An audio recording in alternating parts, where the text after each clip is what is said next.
What if I told you that every problem in your life, every setback, every moment of frustration, every financial struggle, every emotional breakdown, every regret you've ever had could be traced back to your inability to control just four things: your mouth, your mind, your mood, and your money? Right now, as you're listening to this, one of these four areas is probably sabotaging your life. Maybe you said something you shouldn't have said and it cost you a relationship. Maybe your mind is running wild with anxiety and self-doubt. Maybe your emotions are controlling your decisions instead of you controlling them. Or maybe you're watching money slip through your fingers month after month while you wonder where it all went. Here's the brutal truth that most people refuse to accept. You are not a victim of circumstances. You are not unlucky. You are not cursed. You are simply out of control. And until you learn to master these four fundamental areas, you will continue to live a life that happens to you instead of a life that you create. But here's the good news. Once you understand how to control your mouth, mind, mood, and money, everything changes. Your relationships improve. Your confidence skyrockets. Your emotional stability becomes unshakable. Your financial situation transforms. You become the architect of your own destiny instead of a passenger in your own life. Today, I'm going to show you exactly how to take control of all four areas. This isn't theory. This isn't wishful thinking. These are practical, actionable strategies that you can implement immediately to start seeing real results in your life. So if you're ready to stop being controlled by these forces and start controlling them instead, let's begin. Chapter 1. The Foundation of Self-Control. Self-control isn't a talent you're born with or without. It's not a personality trait that some people have and others don't.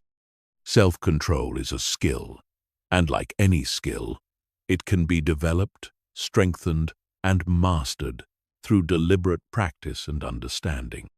The first thing you need to understand is that self-control operates like a muscle.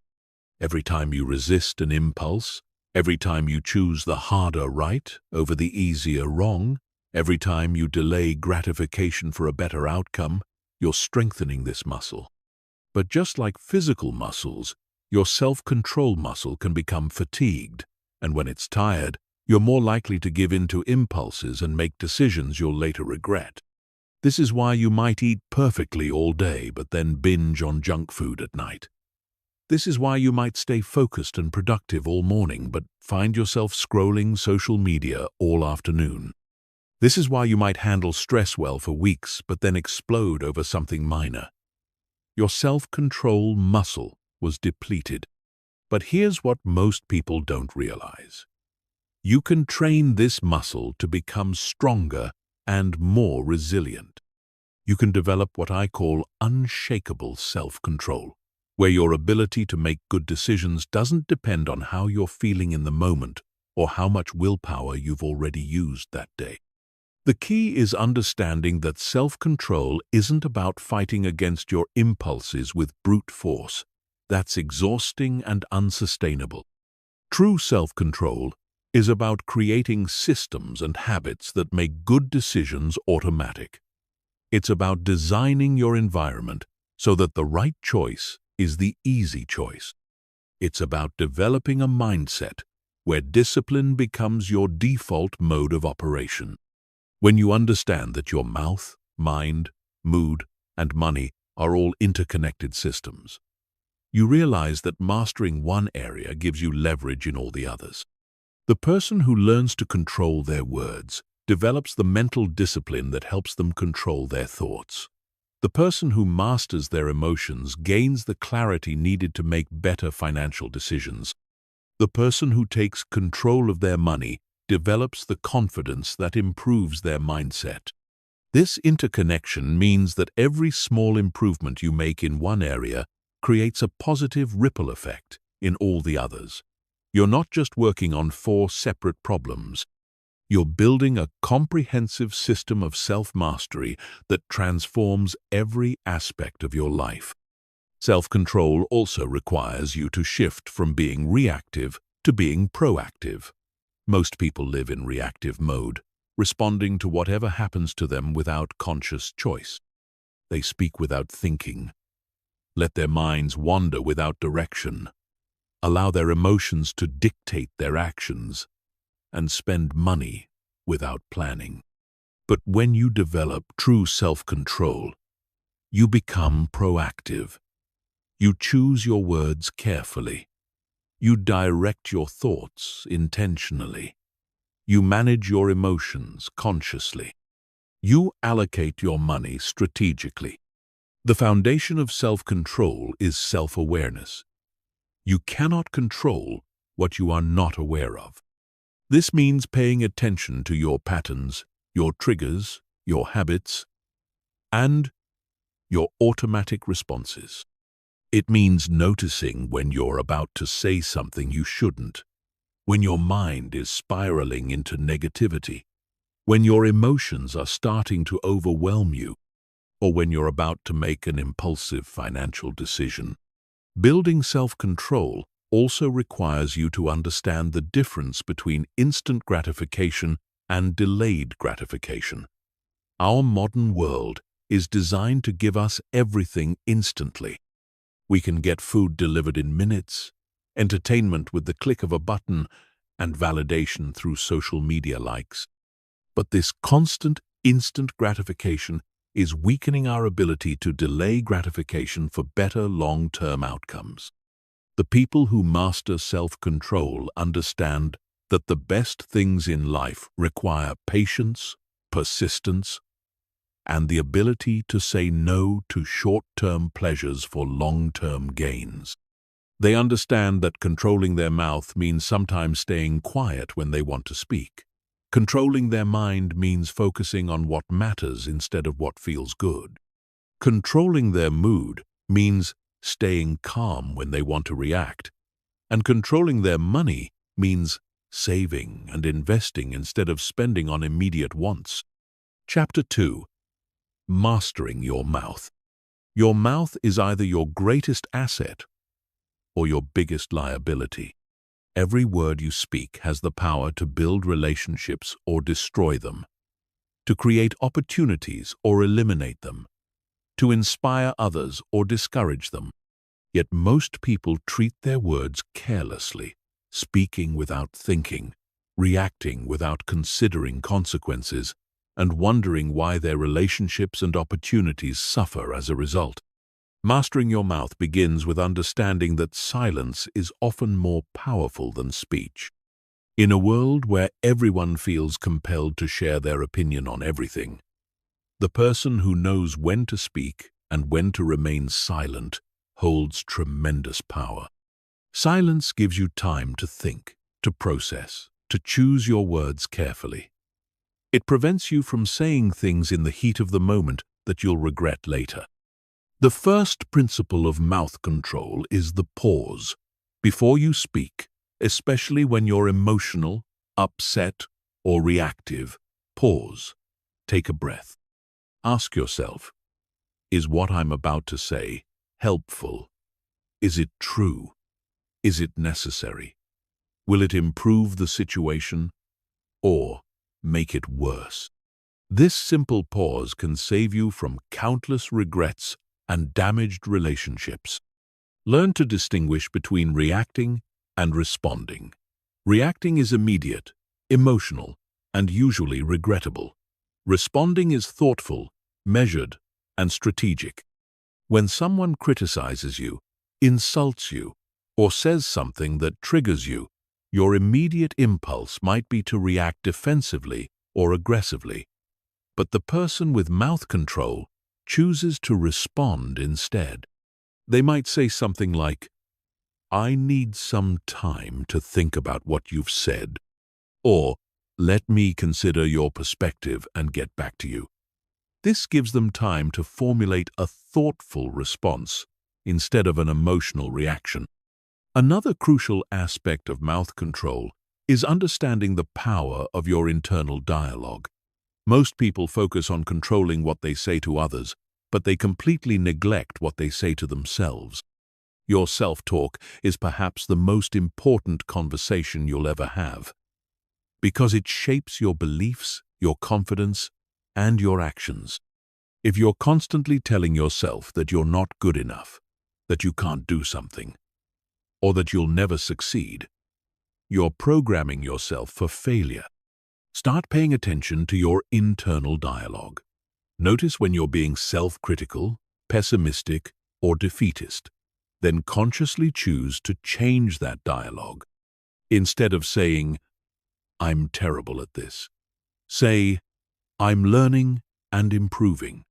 Instead of, "I'll never be able to do this," say, "I haven't figured this out yet, but I will."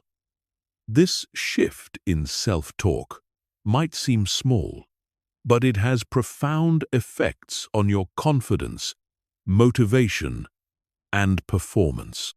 Mouth control also means learning to ask better questions. Most people make statements that close off conversation and opportunity. But powerful questions open up possibilities. Instead of saying, "This won't work," ask, "How could we make this work?" Instead of, "That's impossible," ask, "What would need to happen for this to be possible?"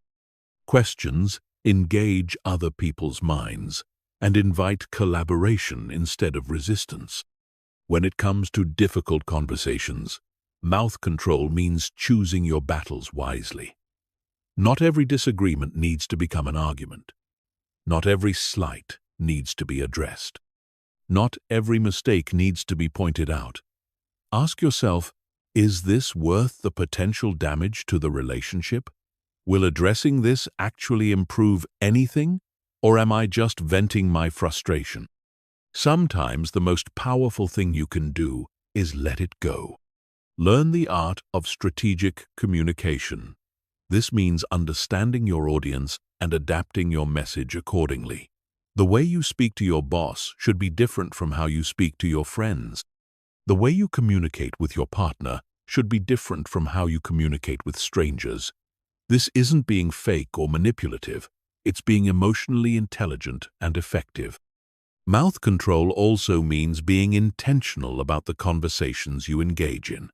Gossip, complaints, and negative talk are all forms of losing control of your mouth. They drain your energy, damage relationships, and create a negative environment around you. Instead, choose to engage in conversations that are constructive, uplifting, and purposeful. Talk about ideas, goals, solutions, and possibilities instead of problems, drama, and complaints. One of the most important aspects of mouth control is learning to give and receive feedback effectively. When giving feedback, focus on specific behaviors rather than attacking character.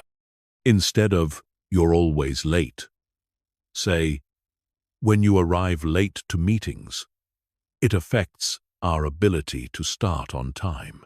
When receiving feedback, resist the urge to defend or justify immediately.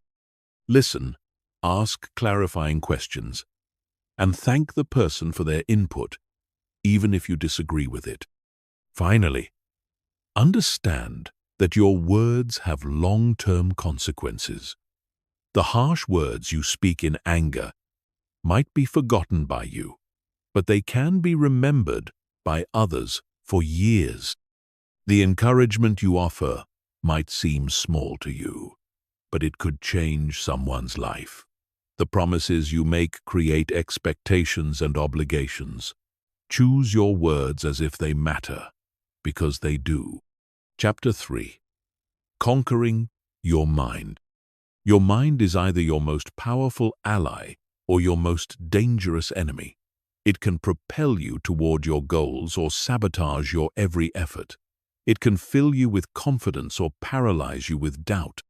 It can focus on solutions or obsess over problems. The difference between success and failure, happiness and misery, often comes down to whether you control your mind or it controls you. The first step in conquering your mind is understanding that your thoughts are not facts. Just because you think something doesn't make it true. Your mind is constantly generating thoughts, many of which are negative, irrational, or unhelpful. The untrained mind tends to focus on worst-case scenarios, past mistakes, and future worries. But when you learn to observe your thoughts without automatically believing them, you gain the power to choose which thoughts to follow and which to dismiss. Mental control begins with developing metacognition, which is thinking about thinking.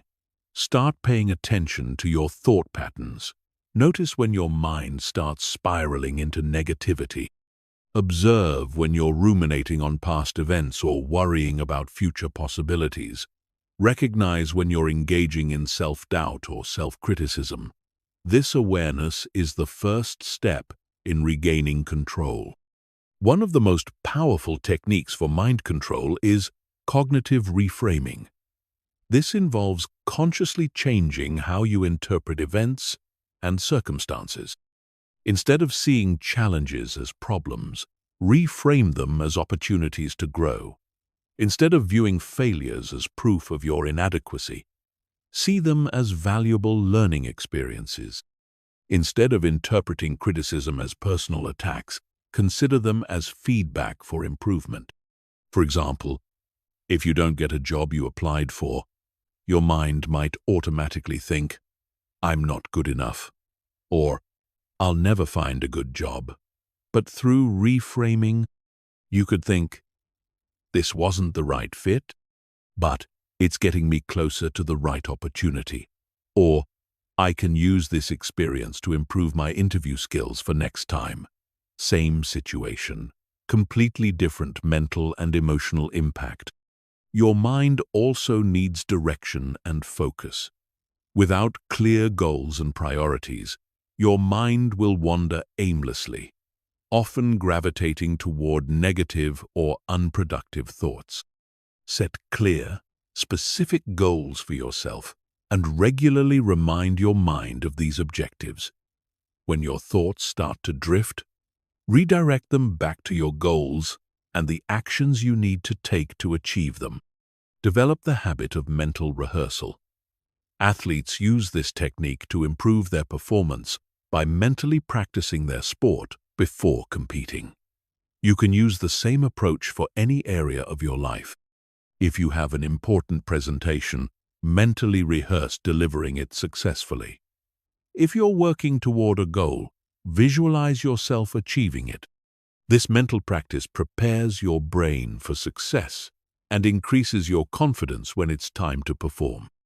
Learn to challenge negative thought patterns.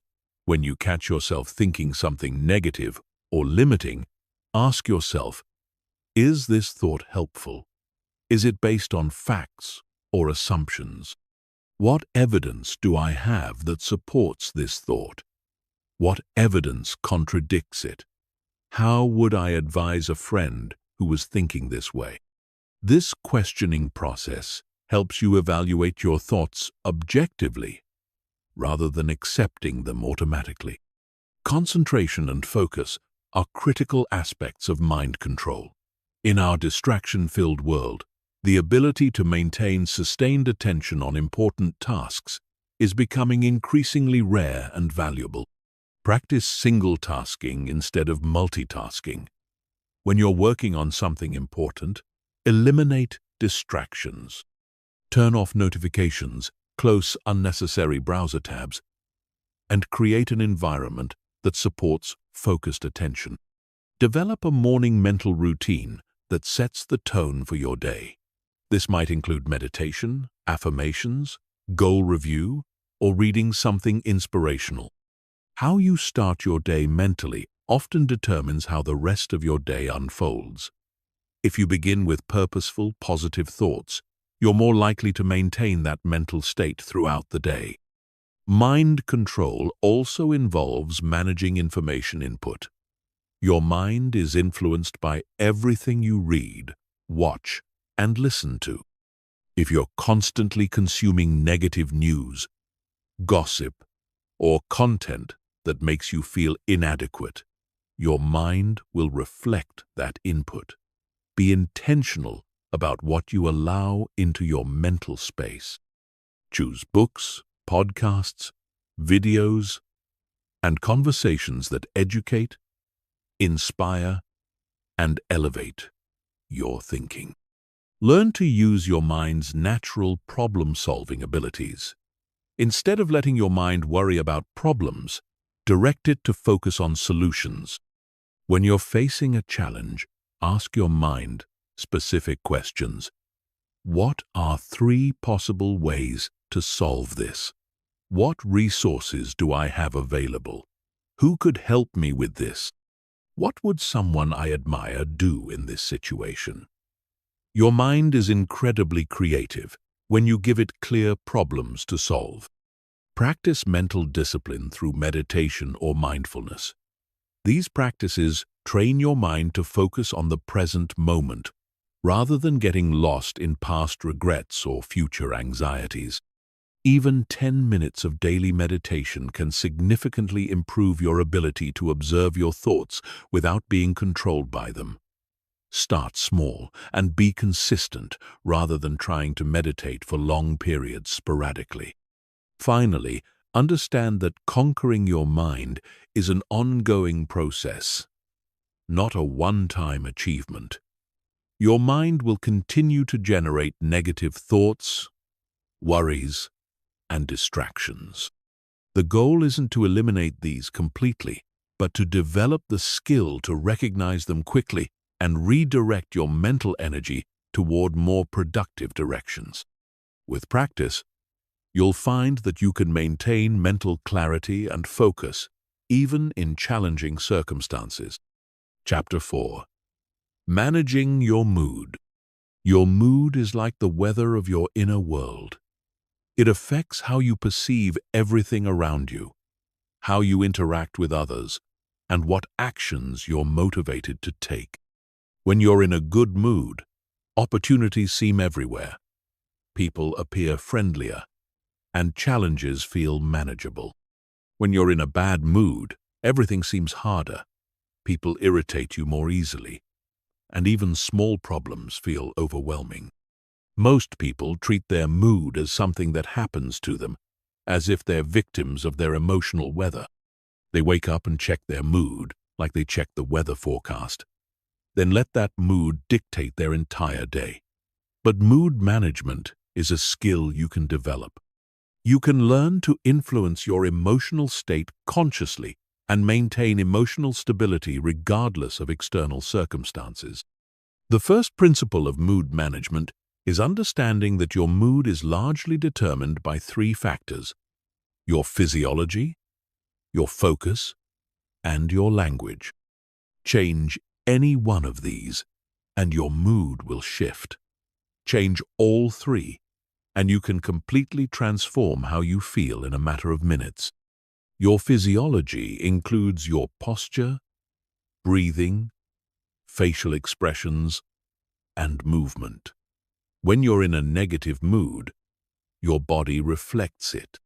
You might slouch, breathe shallowly, frown, and move slowly. But you can reverse this process. Stand up straight, take deep breaths, smile, even if you don't feel like it, and move your body energetically. Your brain receives signals from your body about how you're supposed to feel. And changing your physiology sends new signals that can quickly shift your mood. Try this experiment. For the next 2 minutes, slouch in your chair, breathe shallowly, frown, and think about something that bothers you. Notice how you feel. Then immediately stand up tall, take 5 deep breaths, smile broadly, and move around energetically for 30 seconds. The difference in how you feel will be dramatic and immediate. Your focus determines your emotional experience. Whatever you focus on expands in your awareness and influences your mood. If you focus on what's wrong, what's missing, or what's unfair, you'll feel frustrated, disappointed, or angry. If you focus on what's working, what you're grateful for, and what's possible, you'll feel optimistic, motivated, and content. Develop the habit of consciously directing your focus, especially when you feel your mood starting to shift negatively. Ask yourself, what am I focusing on right now? Is this focus serving me? What could I focus on instead that would improve how I feel? This doesn't mean ignoring real problems or pretending everything is perfect. It means choosing to focus on aspects of your situation that empower you rather than aspects that drain you. The language you use, both internally and externally, profoundly affects your mood. If you describe your situation using dramatic, negative language, you'll feel worse. If you describe the same situation using neutral or positive language, you'll feel better. Instead of saying, "This is a disaster," try, "This is challenging."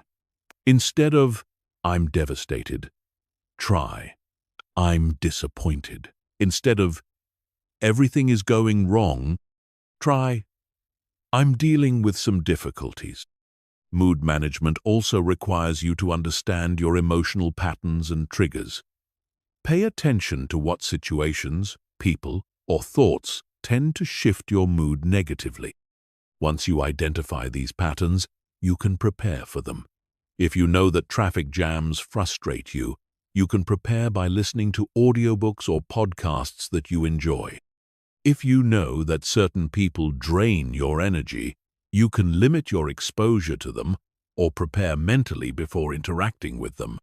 Learn to separate events from your interpretation of events.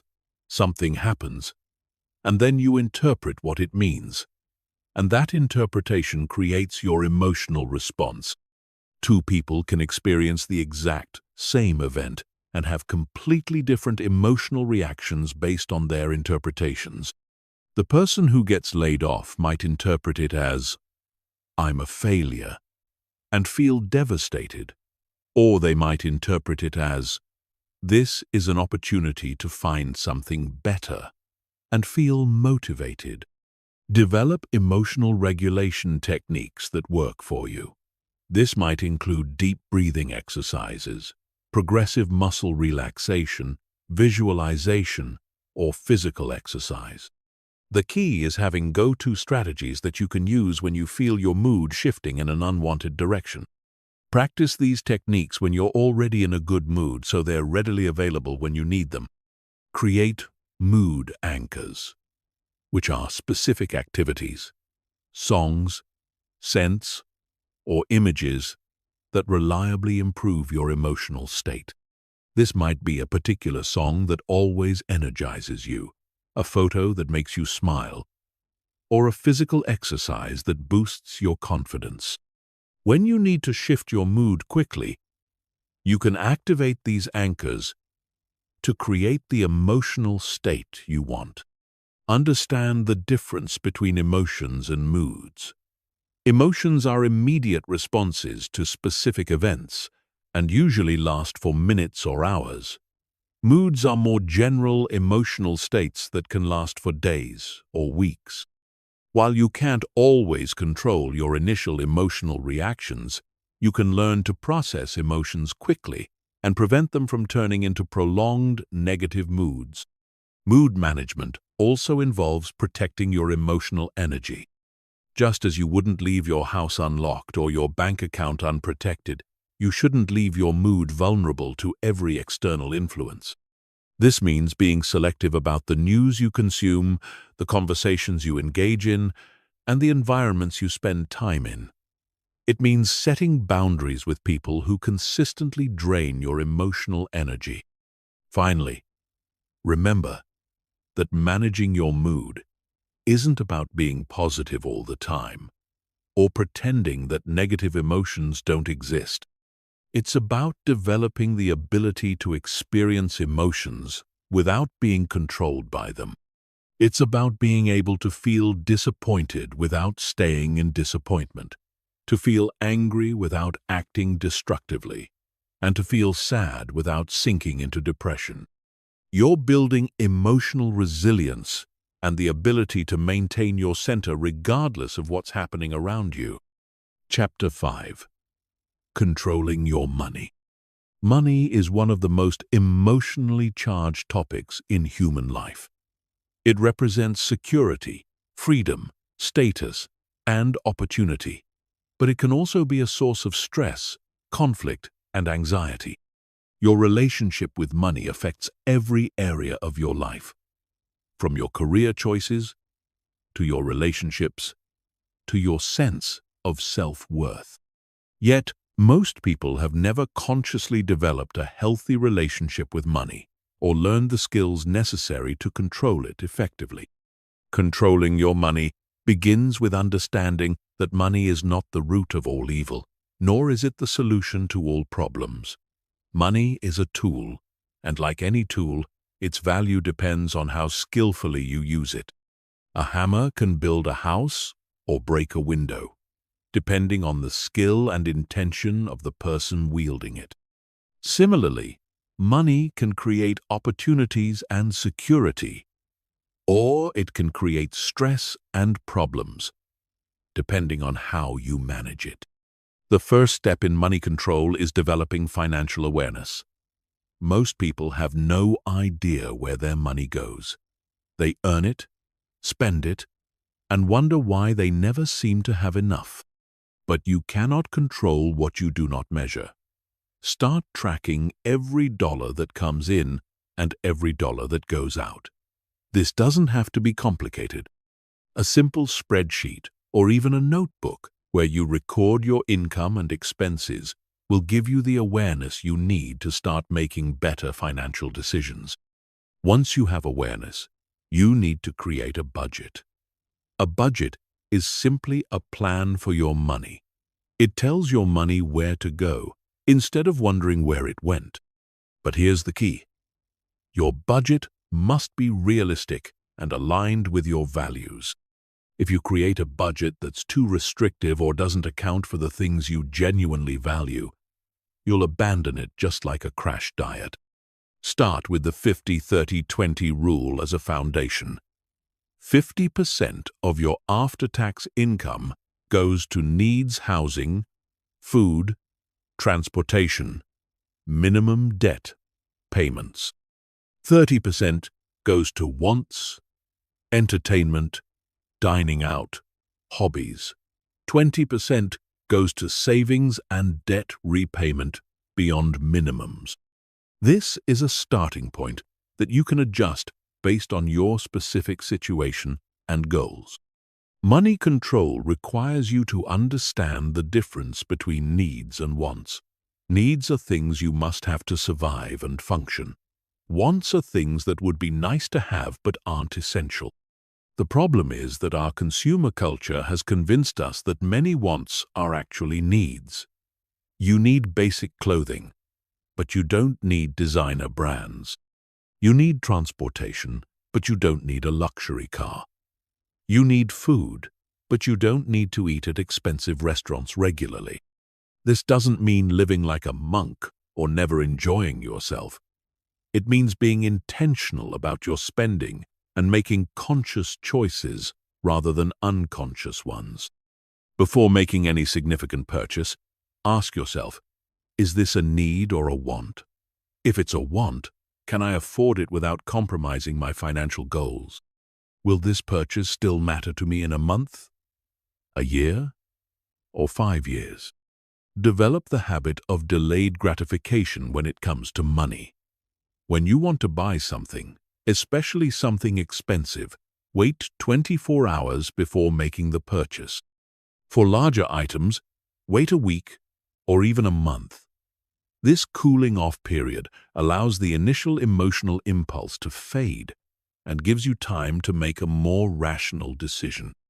You'll be surprised how many purchases you decide you don't actually need after waiting. One of the most important aspects of money control is building an emergency fund. This is money set aside specifically for unexpected expenses like car repairs, medical bills, or job loss. Your emergency fund should be easily accessible in a savings account not invested in stocks, and should cover 3 to 6 months of your basic living expenses. Having this financial cushion gives you peace of mind and prevents you from going into debt when unexpected expenses arise. Pay yourself first. This means putting money into savings and investments before you pay any bills or make any discretionary purchases. Even if it's just $25 or $50 per paycheck, paying yourself first ensures that you're building wealth consistently. Set up automatic transfers so that this happens without you having to think about it or rely on willpower. Understand the power of compound interest. Einstein reportedly called compound interest the eighth wonder of the world, saying that those who understand it earn it, and those who don't pay it. When you save and invest money, you earn returns not just on your original investment, but also on all the previous returns. Over time, this compounding effect can turn modest savings into substantial wealth. For example, if you save $100 per month starting at age 25 and earn an average return of 7% annually, you'll have over $260,000 by age 65. But if you wait until age 35 to start saving the same amount, you'll only have about $130,000. Those 10 years make a difference of over $130,000, demonstrating the incredible power of starting early and letting compound interest work for you. Money control also means being strategic about debt. Not all debt is bad. Debt used to acquire appreciating assets, like real estate, or to invest in your earning potential, like education, can be beneficial. But consumer debt, especially high-interest credit card debt, is wealth destruction.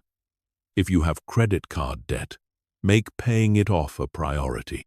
The interest you're paying on that debt is likely higher than any investment return you could reasonably expect. Learn to increase your income as well as control your expenses. While budgeting and saving are important, there's a limit to how much you can cut expenses, but there's virtually no limit to how much you can increase your income.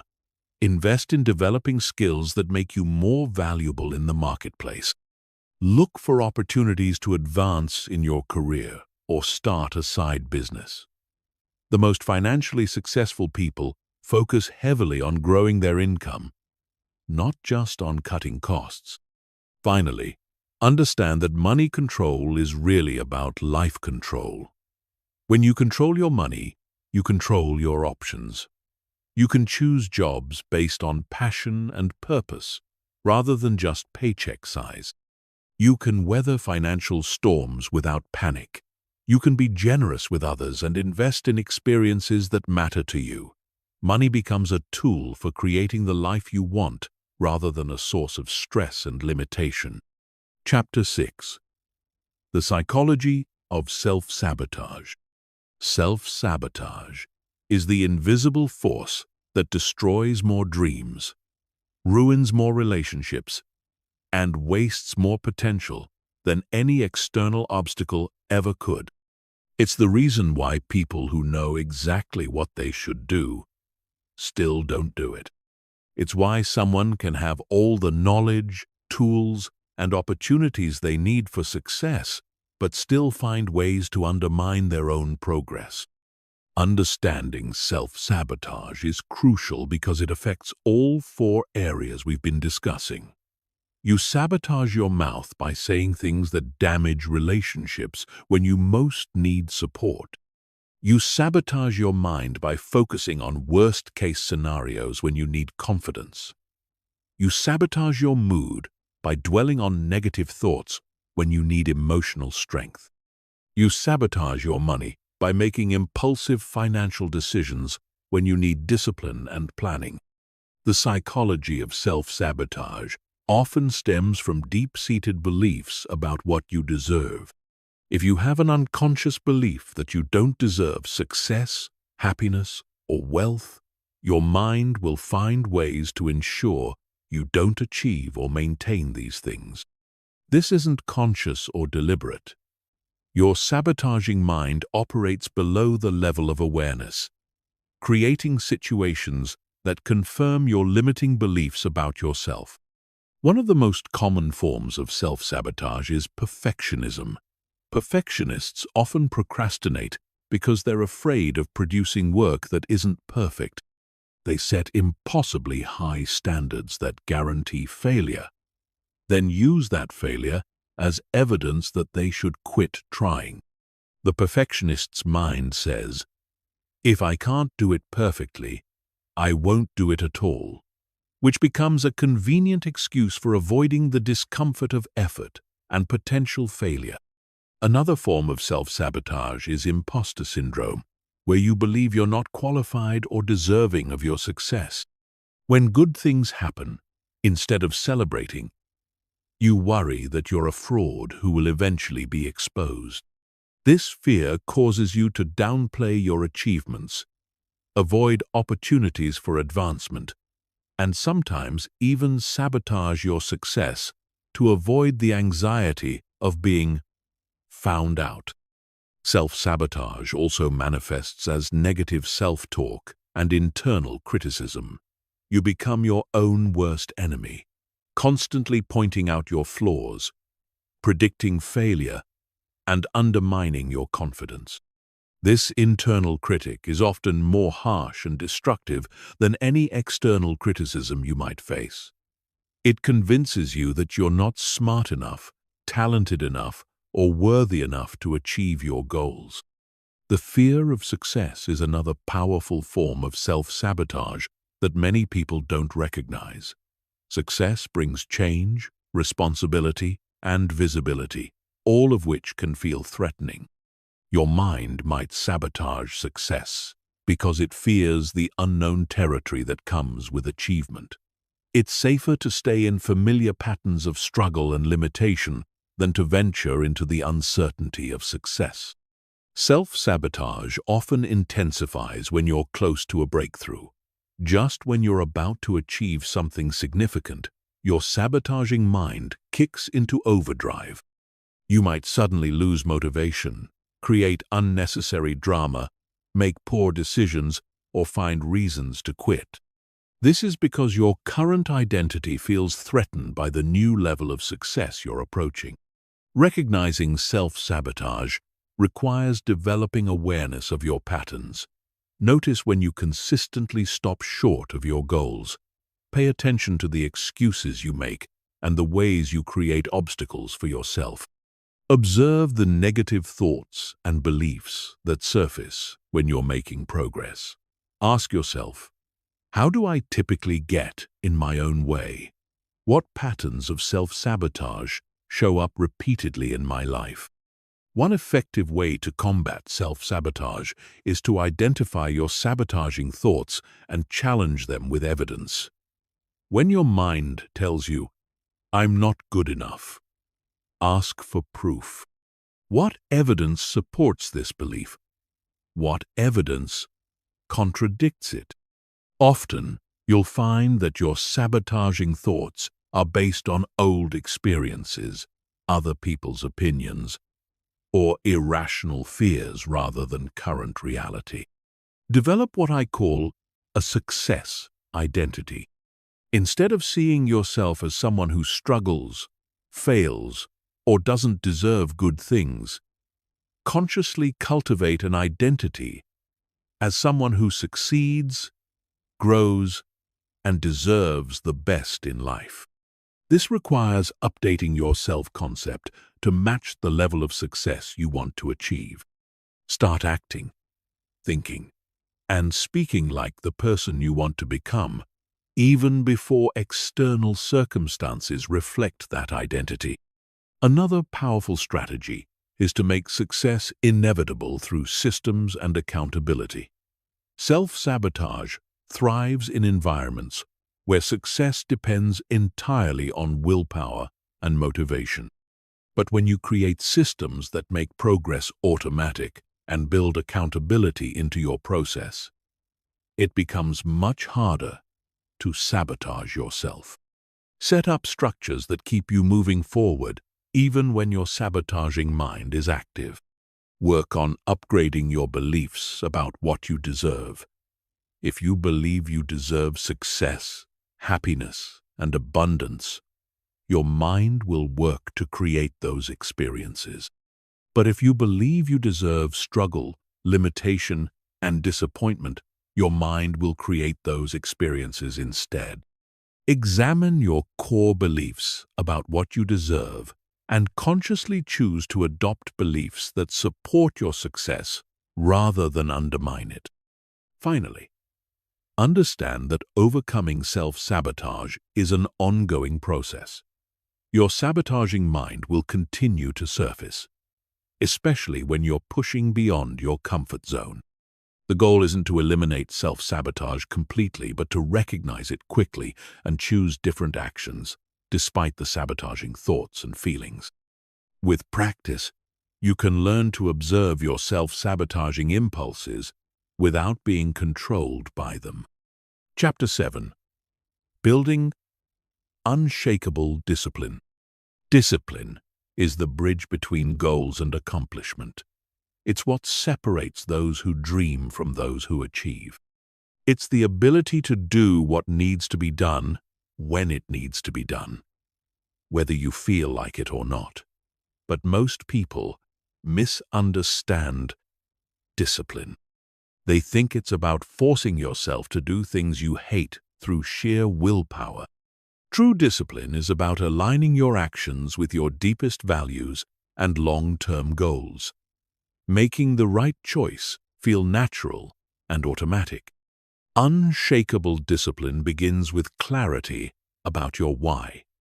When you have a compelling reason for doing something, discipline becomes much easier. The person who exercises every morning because they have a clear vision of the healthy, energetic life they want to create finds it easier to get out of bed than the person who exercises because they think they should. Your why must be personal, emotional, and meaningful to you, not something imposed by others or society. Take time to connect with your deeper motivations. Why do you want to control your mouth? Perhaps because you want to build stronger relationships and become someone others respect and trust. Why do you want to control your mind? Maybe because you're tired of being held back by self-doubt and limiting thoughts. Why do you want to control your mood? Possibly because you want to be emotionally stable and resilient for your family. Why do you want to control your money? Perhaps because you want the freedom to make choices based on your values, rather than financial pressure. The stronger and more personal your why, the easier discipline becomes. When you try to wake up early just because you think you should, it's a struggle. But when you wake up early because you're excited about the quiet time to work on your goals, it becomes a pleasure. When you save money just because you think it's responsible, it feels restrictive. But when you save money because you're building freedom to pursue your dreams, it feels empowering. Discipline also requires you to start small and build momentum. Most people fail at discipline because they try to change everything at once. They decide to wake up 2 hours earlier, exercise for an hour, meditate for 30 minutes, read for an hour, and completely change their diet all at the same time. This approach overwhelms your system and guarantees failure. Instead, start with one small change that you can maintain consistently. Maybe it's waking up just 15 minutes earlier. Maybe it's doing 10 push-ups every morning. Maybe it's reading for 10 minutes before bed. The specific action matters less than your ability to do it consistently. Once this becomes automatic, you can add another small discipline. Over time, these small disciplines compound into major life changes. The key to building discipline is understanding that it's not about perfection. It's about consistency. You don't need to be disciplined 100% of the time. You need to be disciplined most of the time and get back on track quickly when you slip. The person who maintains their discipline 80% of the time will achieve far more than the person who maintains perfect discipline for 2 weeks and then quits entirely. Create what I call discipline triggers. These are environmental cues that automatically prompt disciplined behavior. If you want to exercise every morning, lay out your workout clothes the night before. If you want to eat healthier, keep healthy snacks visible and hide junk food. If you want to read more, keep books in places where you might otherwise reach for your phone. By designing your environment to support discipline, you make good choices easier and bad choices harder. Understand the difference between motivation and discipline. Motivation is an emotion that comes and goes. Some days you feel motivated, other days you don't. Discipline is a practice that continues regardless of how you feel. Disciplined people don't wait for motivation. They act in spite of lacking motivation. They understand that action often creates motivation, not the other way around. When you don't feel like doing something you've committed to, start anyway. Tell yourself you only have to do it for 5 minutes. Often, starting is the hardest part. And once you begin, you'll find the motivation to continue. But even if you only do 5 minutes, you've maintained your discipline and kept your commitment to yourself intact. Discipline is also about learning to delay gratification. In a world of instant everything, the ability to wait for better outcomes is becoming increasingly rare and valuable. Practice small acts of delayed gratification throughout your day. Wait 5 minutes before checking your phone. Save your favorite food for last. Take the stairs instead of the elevator. These small practices strengthen your discipline muscle for bigger challenges. Track your discipline consistently. Keep a simple record of whether you followed through on your disciplined actions each day. This could be as simple as checking off boxes on a calendar or keeping a score in a notebook. Tracking makes your discipline visible and creates a sense of accountability to yourself. You'll also be able to see patterns in when your discipline is strong and when it tends to weaken. Celebrate your disciplined actions, especially the small ones. When you follow through on a commitment to yourself, acknowledge it. This positive reinforcement strengthens the neural pathways associated with discipline and makes it more likely you'll continue the behavior. The celebration doesn't have to be big or expensive. Simply acknowledging to yourself that you kept your commitment is often enough. Build discipline in all 4 areas simultaneously.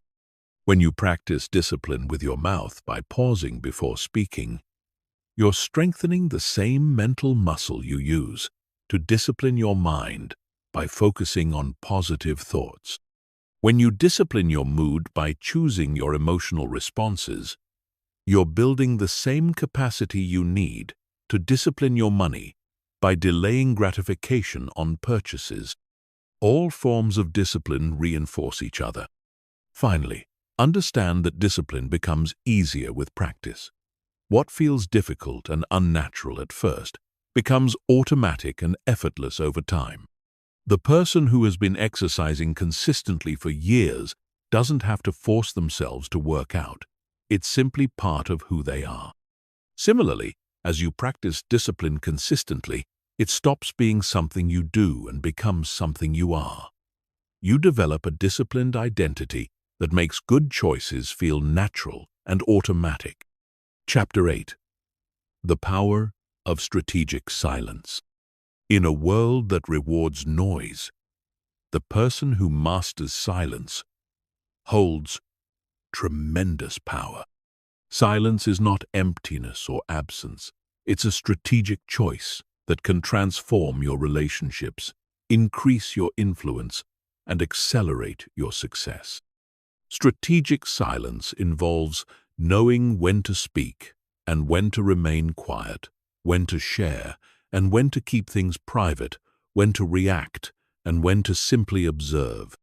The power of silence begins with understanding that most people feel compelled to fill every moment with words. They share their thoughts immediately, respond to every comment, and explain their every action. But this constant communication actually weakens their position and reduces their impact. When everyone is talking, the person who knows when to be silent becomes magnetic and influential. Strategic silence in conversation allows you to gather more information and understand situations more deeply.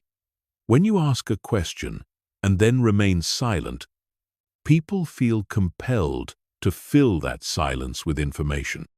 They often reveal more than they intended, giving you insights into their motivations, concerns, and true feelings. This additional information allows you to respond more effectively and make better decisions. Practice the power of the pause in difficult conversations. When someone says something challenging, aggressive, or emotional, your instinct might be to respond immediately. But strategic silence creates space for several things to happen. First, it allows the other person's emotions to settle. Second, it gives you time to formulate a thoughtful response rather than an emotional reaction. Third, it often causes the other person to backtrack or soften their position. Silence is also powerful in negotiations and business situations. When someone makes you an offer, resist the urge to respond immediately. Let the silence hang in the air. Often, they'll improve their offer or provide additional benefits just to fill the uncomfortable silence. The person who speaks first after an offer is made is often the one in the weaker position. Strategic silence means keeping your plans and goals private until they're achieved. There's a psychological phenomenon where telling people about your goals gives you a premature sense of accomplishment that reduces your motivation to actually achieve them. When you announce your intentions, your brain receives some of the satisfaction it would get from actually completing the goal. This can lead to talking about success instead of creating it. Work in silence and let your results speak for themselves. While others are busy posting about their plans, goals, and daily activities, focus your energy on actually achieving meaningful outcomes. This approach has several advantages. You avoid the distraction of managing other people's opinions about your work. You eliminate the pressure that comes from public expectations. You maintain the element of surprise that makes your achievements more impactful when they're revealed. Silence also protects you from unnecessary drama and conflict. Many arguments and disagreements could be avoided by simply choosing not to engage. Not every comment needs a response. Not every provocation requires retaliation. Not every disagreement needs to be resolved through discussion. Sometimes, the most powerful response is no response at all. Learn to be comfortable with silence in social situations. Most people are uncomfortable with quiet moments and feel compelled to fill them with small talk or meaningless chatter. But when you're comfortable with silence, you become a calming presence that others find attractive and relaxing. You also create space for more meaningful conversation to emerge naturally. Strategic silence in leadership involves knowing when to step back and let others take initiative. Instead of micromanaging or providing constant input, sometimes the most effective thing a leader can do is remain silent and allow team members to solve problems themselves. This builds their confidence and capabilities while demonstrating your trust in their abilities. Use silence as a tool for self-reflection and clarity.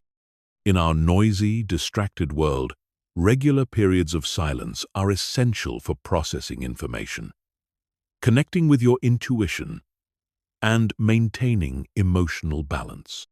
Whether through meditation, quiet walks, or simply sitting in silence, these moments allow your mind to rest and recharge. Silence can also be a form of powerful communication. Sometimes what you don't say communicates more than what you do say. A meaningful look, a pause before answering, or simply remaining quiet when others expect you to defend yourself can be more impactful than any words you might speak. Practice selective sharing of personal information. In an age of social media oversharing, the person who maintains some privacy and mystery becomes more interesting and attractive. You don't need to share every thought, experience, or emotion with others. Keeping some aspects of your life private gives you more control over your image and allows people to focus on your actions rather than your personal details. Strategic silence also means avoiding gossip and unnecessary commentary about others. When people start discussing someone who isn't present, choose to remain silent rather than participating. This builds trust because people know you won't talk about them when they're not around. It also keeps you from getting involved in drama that can damage relationships and waste emotional energy. Use silence to create anticipation and build tension in presentations or important communications. Instead of rushing through your key points, allow moments of silence to let important information sink in. This makes your message more memorable and impactful. Finally, understand that strategic silence is not about being antisocial or secretive. It's about being intentional with your communication. It's about understanding that your words have more power when they're carefully chosen and strategically deployed. When you speak less, but with more intention, people listen more carefully to what you have to say. Chapter 9. Emotional Intelligence and Regulation. Emotional intelligence is the ability to recognize, understand, and manage your own emotions, while also being able to recognize and influence the emotions of others. It's perhaps the most critical skill for success in relationships, leadership, and life satisfaction. While IQ might get you hired, emotional intelligence determines how far you advance and how fulfilling your relationships become. Emotional intelligence begins with self-awareness, which is the foundation of all emotional growth. You cannot manage emotions that you don't recognize or understand. Start paying attention to your emotional states throughout the day. Notice what triggers different emotions, how they feel in your body, and how they influence your thoughts and behaviors. This awareness is the first step toward emotional mastery. Develop an emotional vocabulary that goes beyond basic feelings like happy, sad, angry, or afraid. The more precisely you can identify your emotions, the better you can understand and manage them. Instead of just angry, you might be frustrated, irritated, resentful, or indignant. Instead of just sad, you might be disappointed, discouraged, melancholy, or grieving. Each of these emotions has different implications and may require different responses. Learn to recognize the physical sensations that accompany different emotions. Anger might feel like heat in your chest or tension in your jaw. Anxiety might feel like butterflies in your stomach or tightness in your throat. Fear might feel like a sinking sensation or a racing heart. When you can identify emotions by their physical sensations, you can catch them early before they overwhelm your rational thinking. Practice the skill of emotional labeling. When you notice an emotion arising, simply name it, "I'm feeling frustrated right now," or I notice anxiety coming up. This simple act of labeling helps activate the prefrontal cortex, the thinking part of your brain, which can help regulate the emotional response. It creates space between you and the emotion, allowing you to choose your response rather than being controlled by the feeling. Understand the difference between primary and secondary emotions. Primary emotions are your immediate, natural responses to situations. Secondary emotions are your reactions to your primary emotions. For example, you might feel hurt, primary, when someone criticizes you, and then feel angry, secondary, about feeling hurt. Often, addressing the primary emotion is more effective than focusing on the secondary reaction. Develop emotional regulation strategies that work for you. These might include deep breathing exercises, progressive muscle relaxation, visualization, physical exercise, or talking to a trusted friend. The key is having multiple strategies available so you can choose the most appropriate one for each situation. Practice these techniques when you're calm so they're readily available when you need them. Learn to pause between stimulus and response. When something happens that triggers an emotional reaction, train yourself to pause before responding. This might be as simple as taking 3 deep breaths or counting to 10. This pause allows your rational mind to engage and helps prevent emotional reactions that you might later regret. Practice cognitive reframing to change your emotional responses to situations. The same event can trigger very different emotions depending on how you interpret it. If someone doesn't return your call, you might interpret it as rejection and feel hurt, or you might interpret it as them being busy and feel neutral. By consciously choosing more balanced interpretations, you can regulate your emotional responses. Develop empathy by practicing perspective taking. Try to understand situations from other people's points of view. What might they be thinking or feeling? What challenges might they be facing? What motivations might be driving their behavior? This doesn't mean excusing bad behavior, but understanding others' perspectives can help you respond more effectively and reduce unnecessary conflict. Learn to communicate emotions effectively. Instead of acting out your emotions through behavior, practice expressing them through words.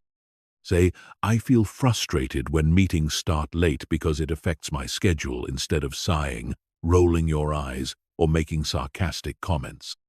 Clear emotional communication helps others understand your perspective and often leads to better solutions. Develop emotional boundaries to protect your energy and well-being. This means not taking on other people's emotions as your own, not trying to fix everyone's emotional problems, and not allowing others to consistently dump their negative emotions on you. You can be supportive and caring without absorbing other people's emotional states. Practice emotional contagion awareness. Emotions are contagious, and you naturally tend to mirror the emotional states of people around you. When you're aware of this tendency, you can choose whether to match someone's emotional state or maintain your own. If someone is angry or anxious, you can acknowledge their emotion without becoming angry or anxious yourself. Use emotions as information rather than directives.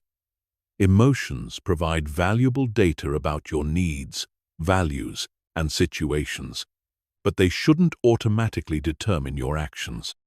Anger might tell you that a boundary has been crossed, but it doesn't mean you should lash out.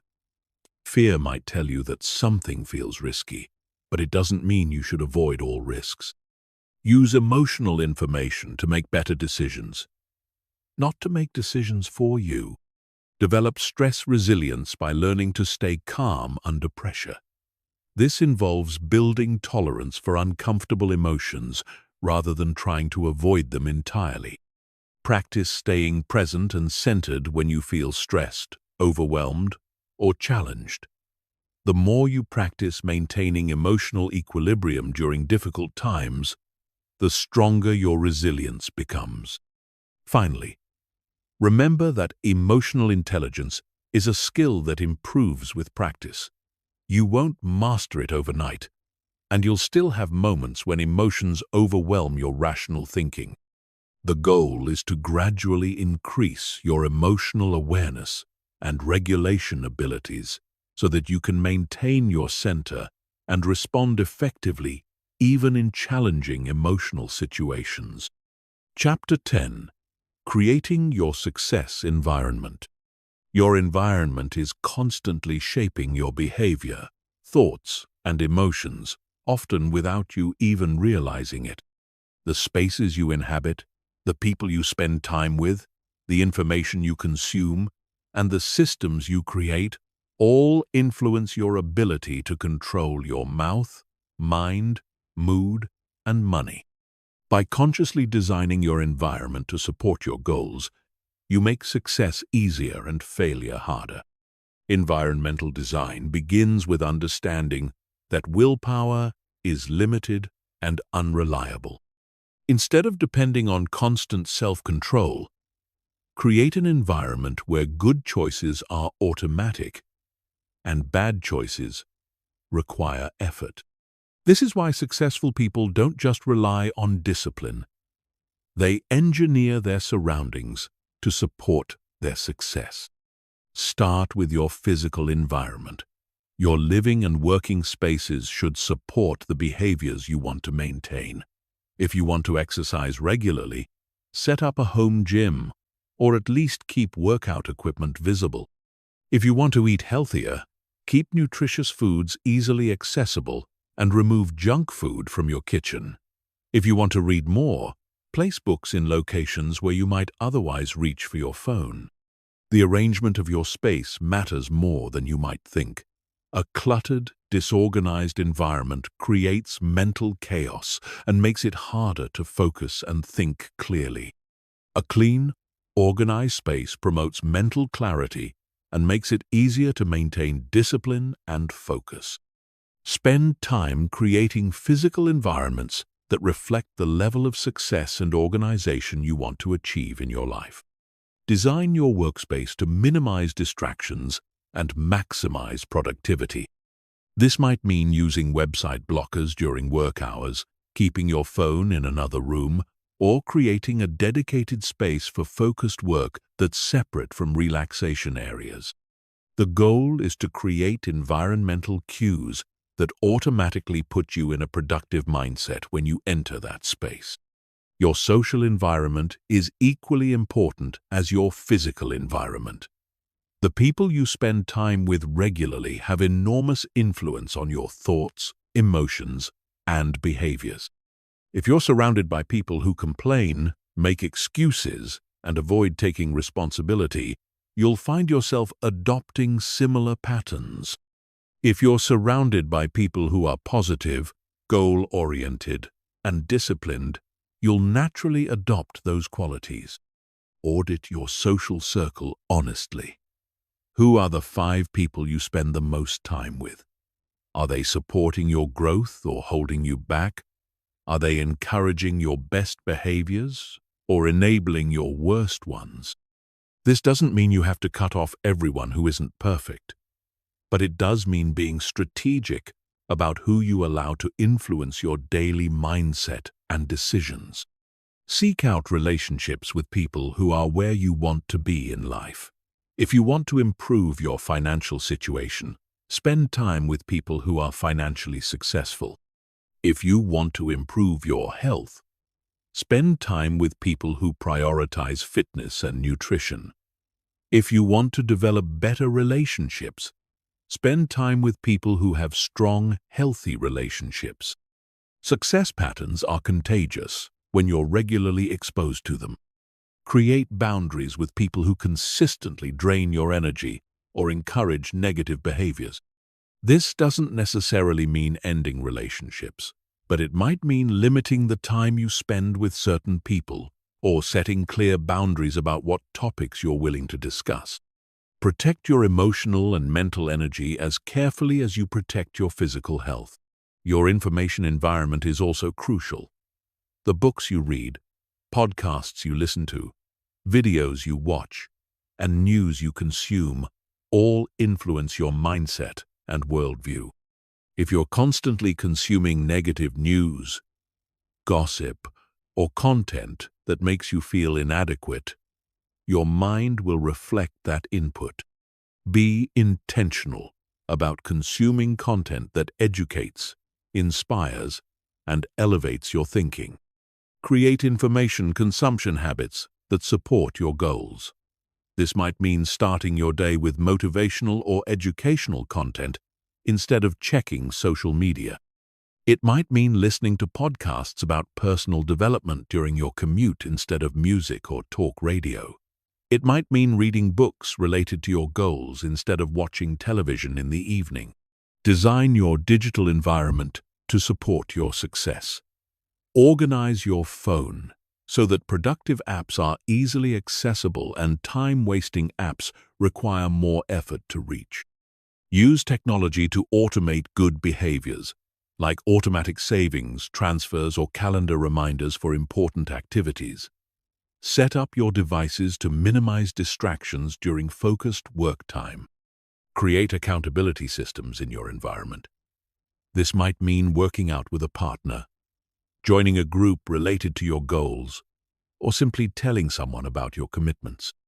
When your environment includes people who expect you to follow through on your commitments, you're more likely to maintain discipline and consistency. Establish routines and rituals that support your desired behaviors.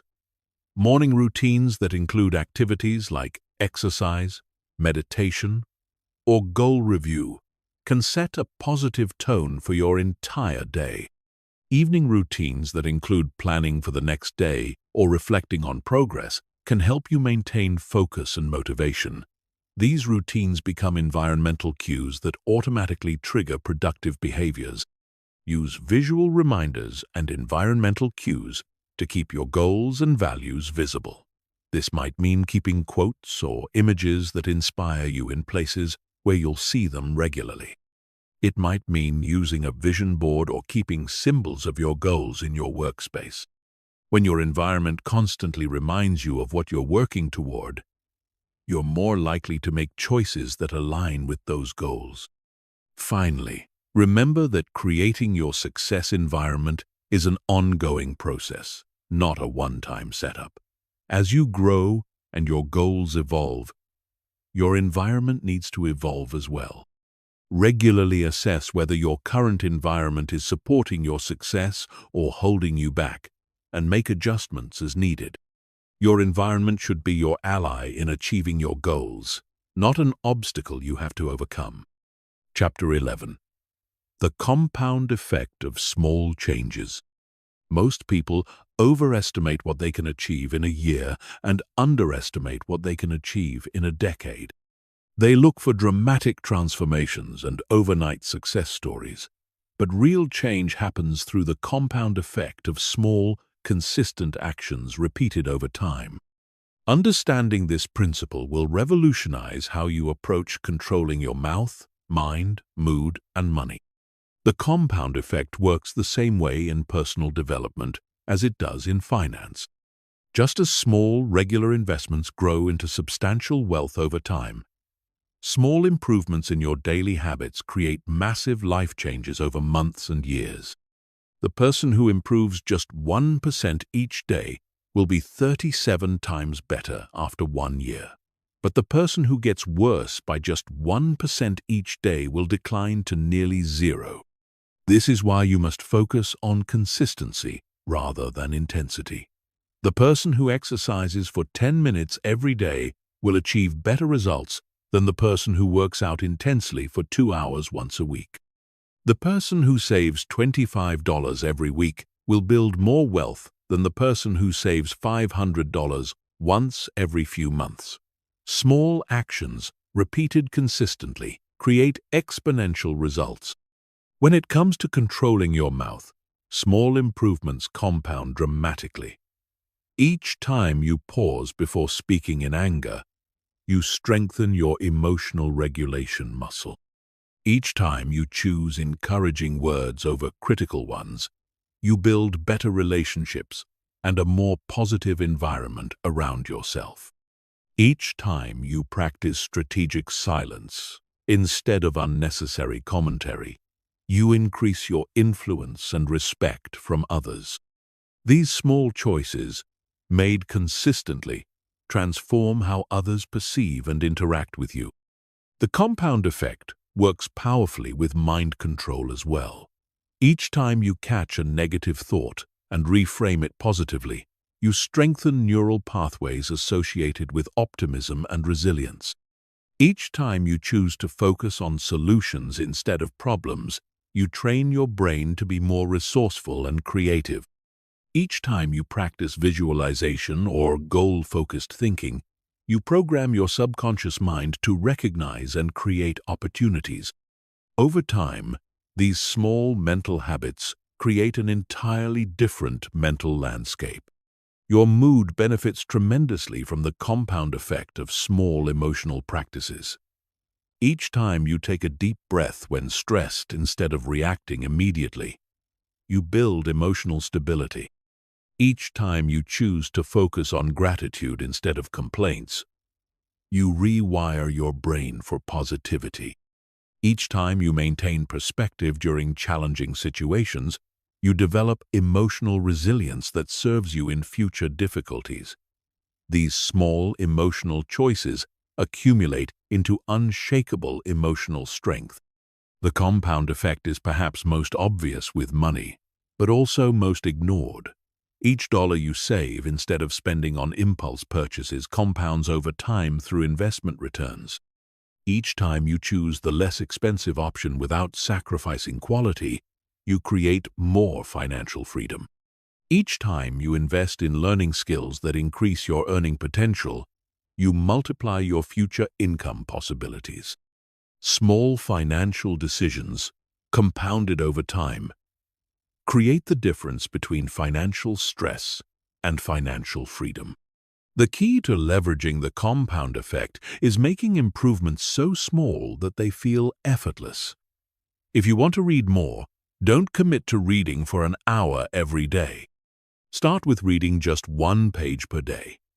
If you want to exercise regularly, don't plan 90-minute workouts.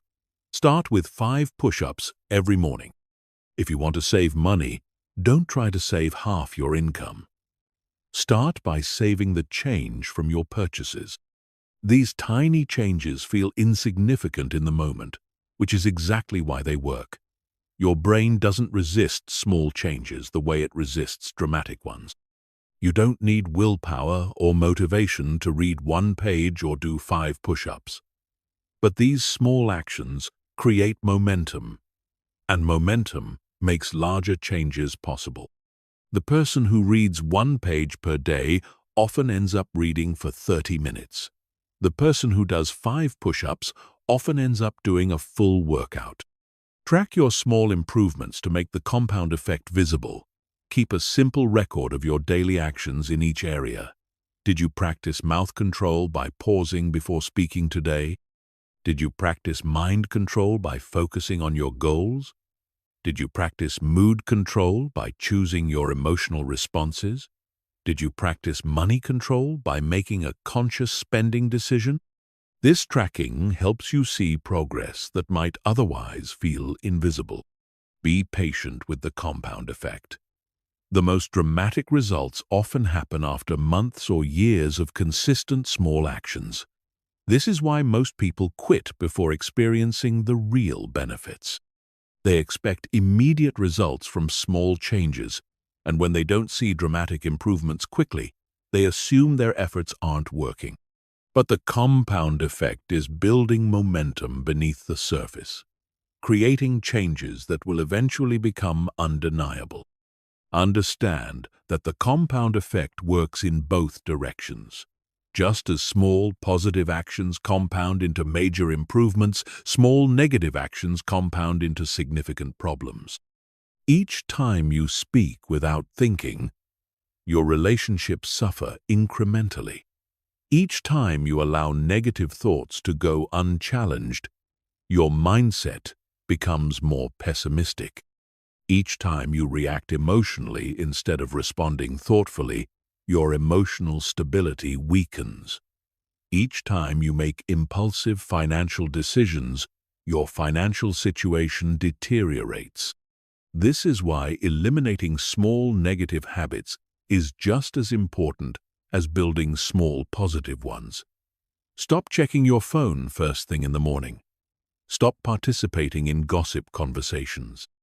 Stop buying items you don't really need. Stop dwelling on negative news or social media that makes you feel bad about yourself. These small eliminations create space for positive habits to grow. Focus on improving your systems rather than your goals.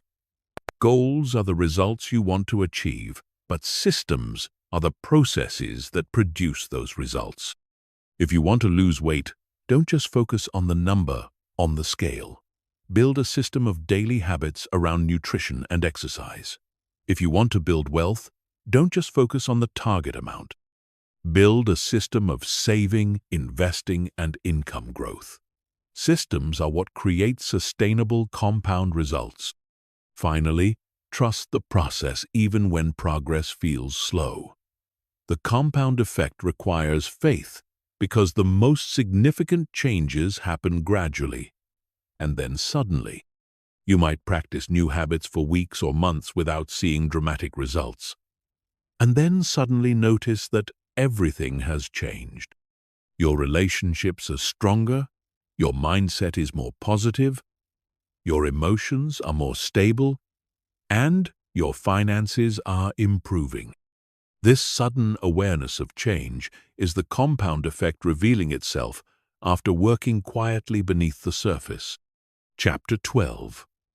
Mastering your internal dialogue. The conversation you have with yourself is the most important conversation of your life. It's happening constantly, influencing every decision you make, every emotion you feel, and every action you take. Yet, most people pay no attention to their internal dialogue, allowing it to run on autopilot with negative, limiting, and destructive patterns that sabotage their success and happiness.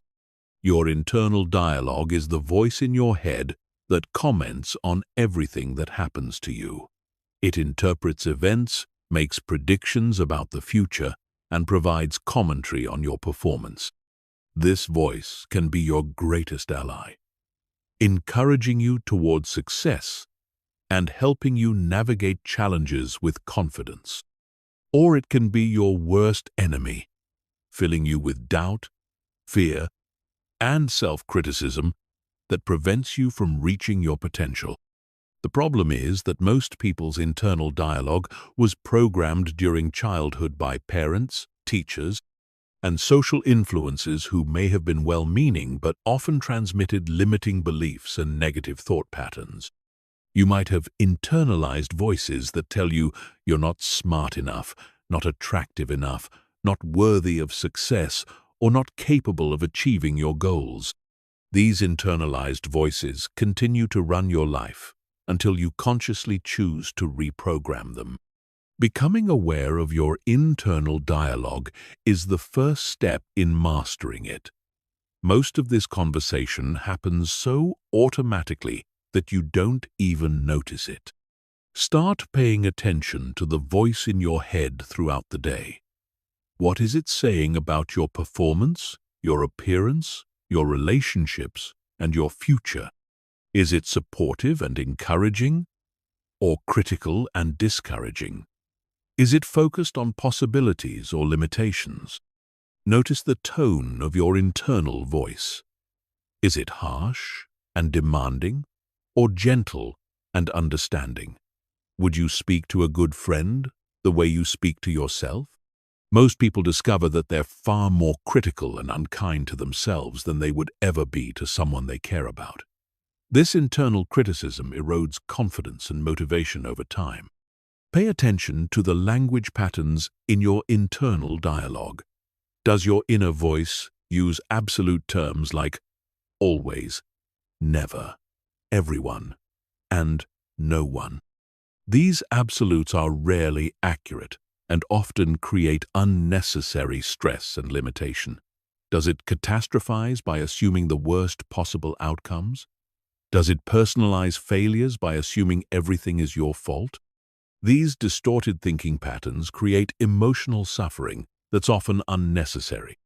Start challenging your internal dialogue when it's negative or limiting.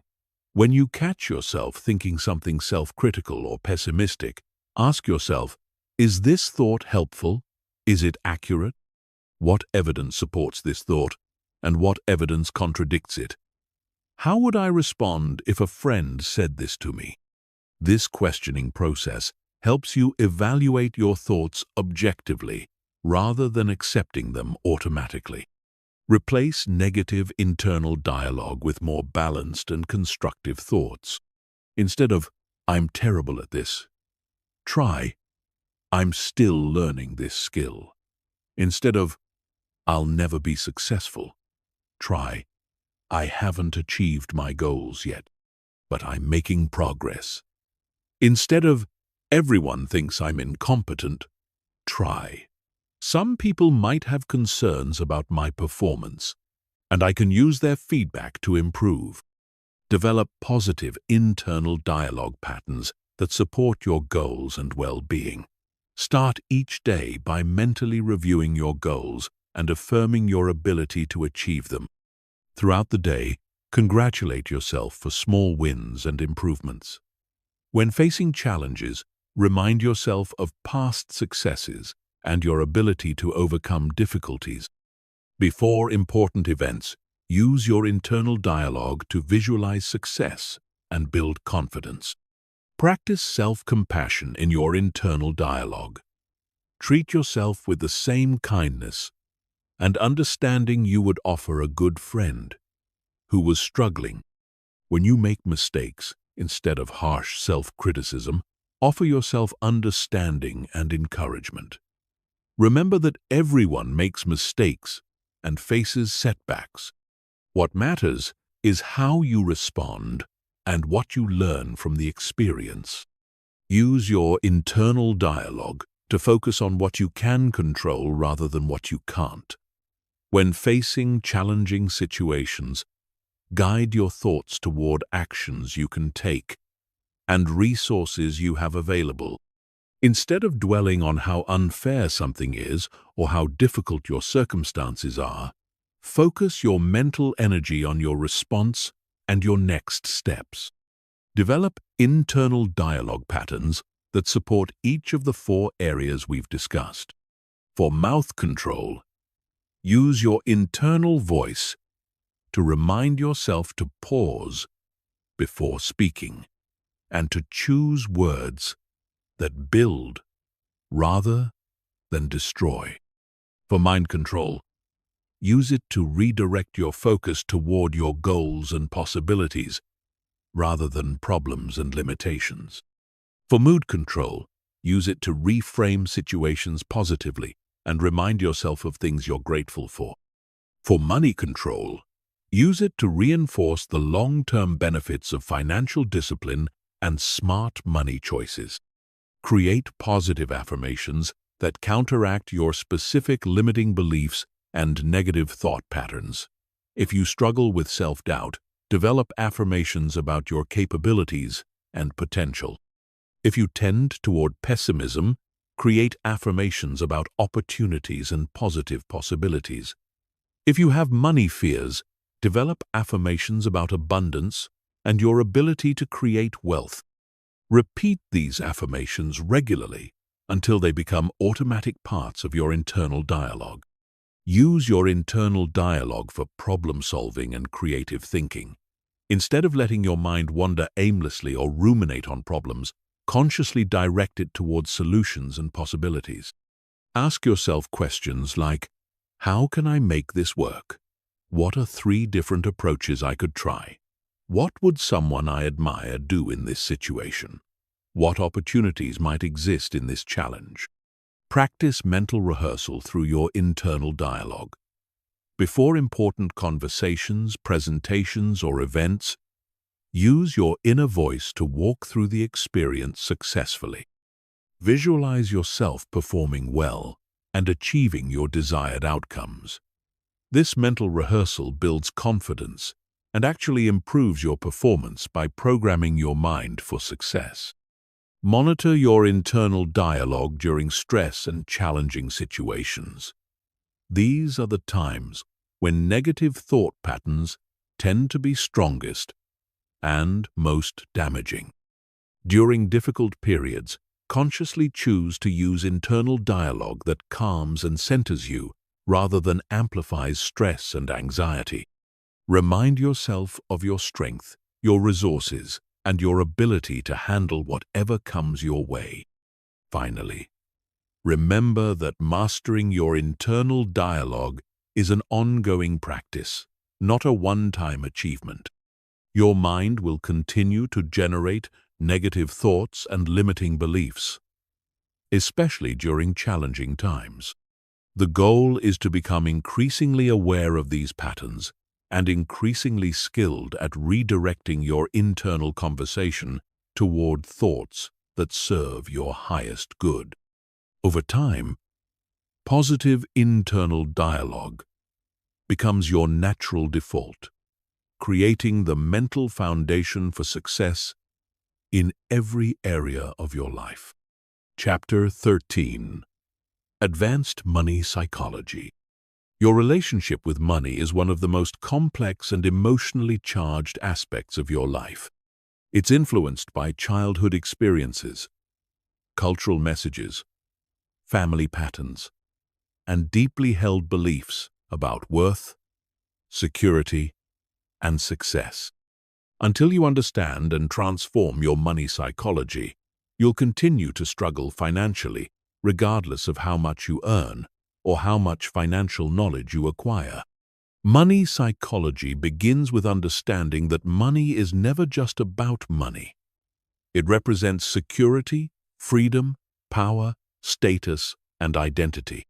The way you handle money reflects your deepest beliefs about yourself and your place in the world.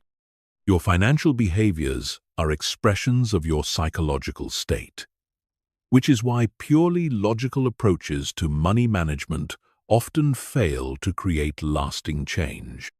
Examine your earliest memories and messages about money. What did your parents teach you about money through their words and actions? Did they argue about money? Did they seem stressed or anxious about finances? Did they view money as scarce or abundant? Did they treat wealthy people with admiration or resentment? These early experiences created your financial blueprint, which continues to influence your money decisions today. Many people have conflicting beliefs about money that create internal tension and self-sabotage. They might consciously want wealth, while unconsciously believing that money corrupts people or that rich people are greedy. They might desire financial security while believing they don't deserve abundance. They might want to invest, but feel that the stock market is too risky or complicated. These internal conflicts prevent consistent wealth-building behavior. Identify your money personality type to understand your natural tendencies and blind spots. Are you a spender who finds joy in purchasing but struggles with saving? Are you a saver who accumulates money but fears investing or enjoying it? Are you an avoider who feels overwhelmed by financial decisions and tends to ignore money matters? Are you a worrier who obsesses over money and makes fear-based decisions? Understanding your type helps you work with your natural tendencies while addressing your weaknesses. One of the most destructive money psychology patterns is the scarcity mindset. This is the belief that there's not enough money to go around, that if someone else succeeds financially, it reduces your opportunities, and that you must hoard resources to protect yourself from an uncertain future. Scarcity thinking creates anxiety, prevents generous behavior, and actually repels opportunities because it makes you appear desperate and fearful.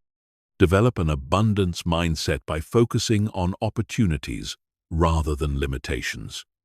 Instead of worrying about what you don't have, focus on what you can create. Instead of resenting others' success, study it and learn from it. Instead of hoarding money out of fear, invest it strategically to create more abundance. Abundance thinking attracts opportunities because it makes you appear confident, optimistic, and resourceful. Understand the difference between your worth as a person and your net worth as a financial measure. Many people tie their self-esteem to their financial status, feeling successful when they have money and worthless when they don't. This emotional attachment to money creates stress and poor decision-making. Your value as a human being is not determined by your bank account balance. Money is a tool for creating the life you want, not a measure of your worth as a person. Address emotional spending patterns that sabotage your financial goals. Many people spend money to cope with emotions like stress, sadness, boredom, or anxiety. Retail therapy might provide temporary emotional relief, but it creates long-term financial problems. Learn to recognize emotional spending triggers and develop healthier ways to manage difficult emotions. Exercise, meditation, socializing, or pursuing hobbies can provide emotional benefits without financial consequences. Develop a healthy relationship with risk when it comes to money. Many people are either too conservative, keeping all their money in low-return savings accounts out of fear, or too aggressive, making speculative investments they don't understand. Effective money management requires calculated risks based on education and careful analysis. Learn about different investment options and gradually build your risk tolerance through education and small experiments. Understand the psychology of spending and develop conscious consumption habits. Most spending decisions are made unconsciously, based on impulse, emotion, or social pressure. Practice conscious consumption by pausing before purchases and asking yourself, do I really need this? Will this purchase align with my values and goals? Am I buying this for emotional reasons? How will I feel about this purchase tomorrow, next week, or next month? Address money, shame, and guilt that might be preventing you from building wealth. Some people feel guilty about having money when others are struggling. Others feel ashamed about past financial mistakes or their current financial situation. These negative emotions create self-sabotage and prevent you from taking positive action.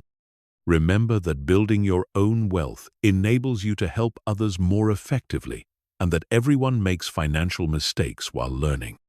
Learn to separate money, facts, from money stories. Facts are objective realities about your financial situation, your income, expenses, debts, and assets. Stories are the interpretations and meanings you attach to these facts. The same financial situation can be interpreted as a disaster or an opportunity depending on the story you tell yourself. Focus on the facts and choose empowering stories that motivate action rather than victim stories that create helplessness. Develop financial confidence through education and small successes. Many people avoid financial planning and investing because they feel overwhelmed or inadequate. Start with basic financial education and simple actions like tracking expenses or setting up automatic savings. Each small financial success builds confidence and motivation for bigger actions. You don't need to understand everything about finance immediately. You just need to start taking action and learning as you go. Practice delayed gratification with money to build long-term wealth.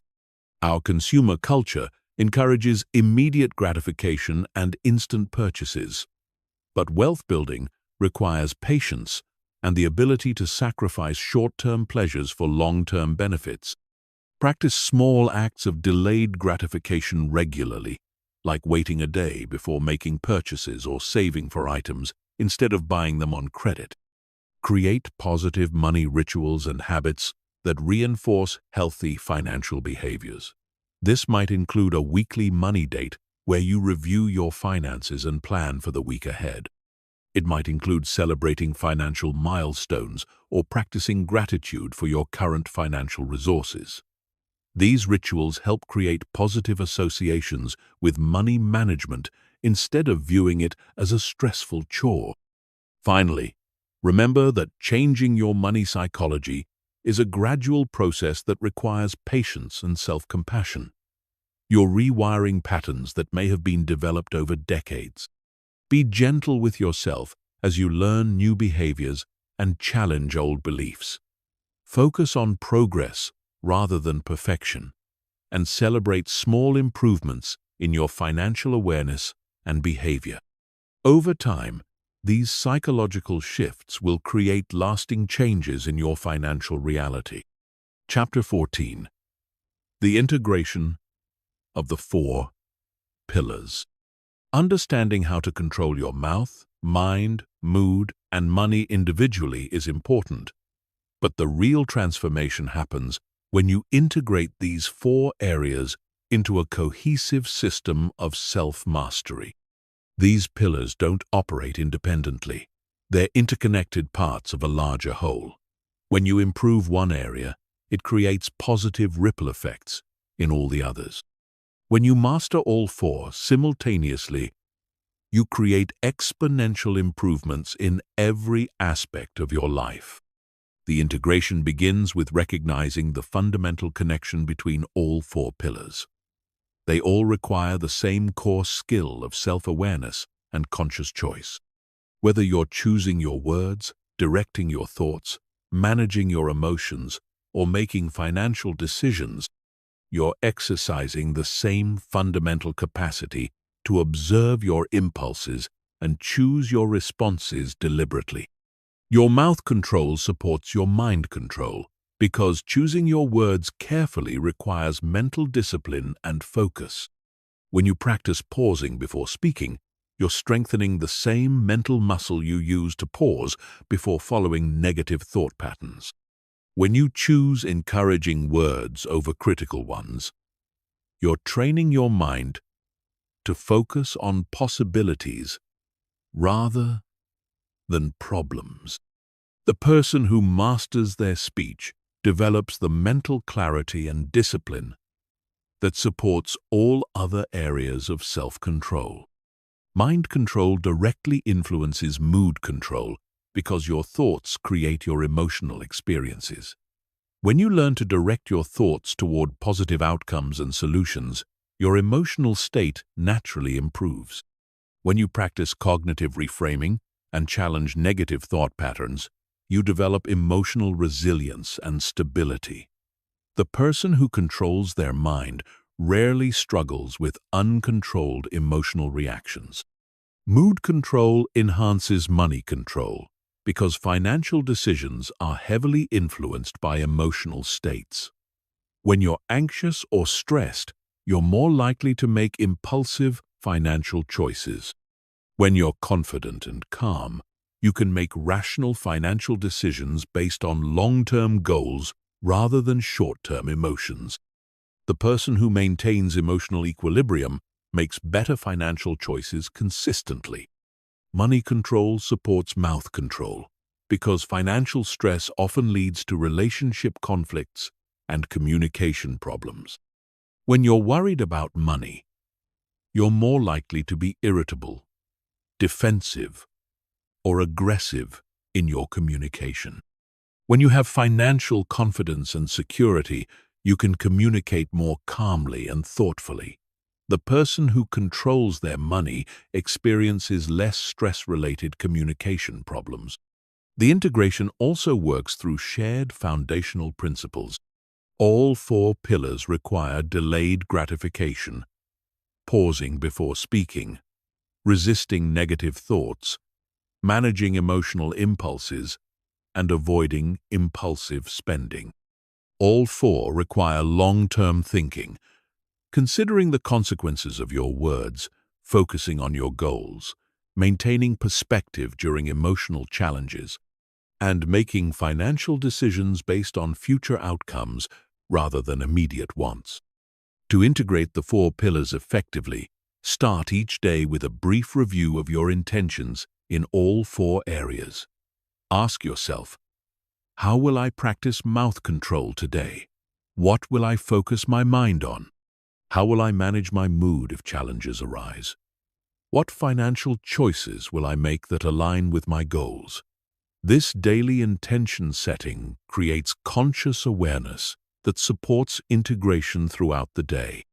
Create daily practices that strengthen multiple pillars simultaneously.